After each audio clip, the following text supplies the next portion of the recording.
আসসালামু আলাইকুম সবাইকে। আশা করি সবাই ভালো আছেন। আমাদের কিছু নিউজ আপডেট রয়েছে আমাদের প্রবাসী ফুটবলারদের নিয়ে। জনাব ফাহাদ করিম গতকালকে খেলা জগতের মুখোমুখি হয়েছেন, সেখানে তিনি কিছু নিউজ আপডেট দিয়েছেন, যার মধ্যে অন্যতম ছিল সামিত সোম। তাকে নিয়ে অনেক বেশি আলোচনা হচ্ছে বর্তমান সময়ে। তার সাথে প্রথমে তারা রিচ করতে পারেনি, তবে তারা তার বন্ধুর মাধ্যমে রিচ করতে পেরেছে এবং প্রাথমিকভাবে যে রেসপন্সটি সেটি সামিত সোম করেছে।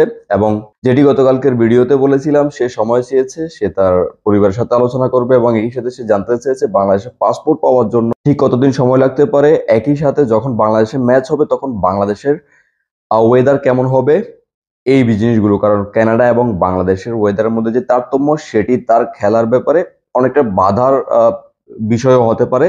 সেজন্য সে সেই জিনিসটি জানতে চেয়েছে। একই সাথে কুইন্স ইলেভেন এবং কাভান সুলেমানের ব্যাপারেও তাদের পরিবারের সাথে কিন্তু গতকালকে সরাসরি কথা বলেছেন জনাব ফাহাদ করিম, বাফুফের সহসভাপতি।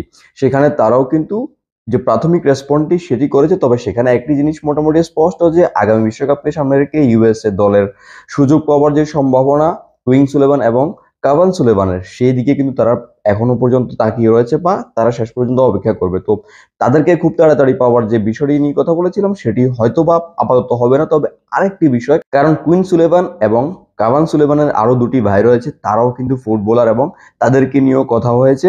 এবং এটি নিয়ে কুইন সুলেভান এবং কাভান সুলেভানের দাদি, যার বাংলাদেশি পাসপোর্ট রয়েছে, তার সাথেও কিন্তু বাফুফে কথা বলবে এবং তাদের ছোট ভাইগুলো, তাদের জুনিয়র ভাইদেরকে নিয়ে কিন্তু আলোচনা করবে। বাফুফের বর্তমানে যে অ্যাক্টিভিটি প্রবাসী ফুটবলারদের নিয়ে তাদেরকে পাওয়ার জন্য তোড়জোড় করা, সবকিছু মিলিয়ে আসলে আমরা আশা রাখতে পারি আগামী যে ম্যাচগুলো রয়েছে সেখানে আমরা নতুন কিছু মুখ দেখতে পারবো। এবং একই সাথে আমরা হোপ করতে পারি আরেকটি বিষয় আমি খেয়াল করছি আমার পেজে এবং আমার ইউটিউব চ্যানেলে খুব ভালো রিচ পাওয়া যাচ্ছে। মানুষ সবাই নিউজ আপডেটগুলো দেখছে। আমি আশা করবো আপনারা সবসময় পাশে থাকবেন এবং খবর দেখবেন, and I will try my best to give you the updates as soon as possible. সবাই ভালো থাকবেন। আসসালামু আলাইকুম।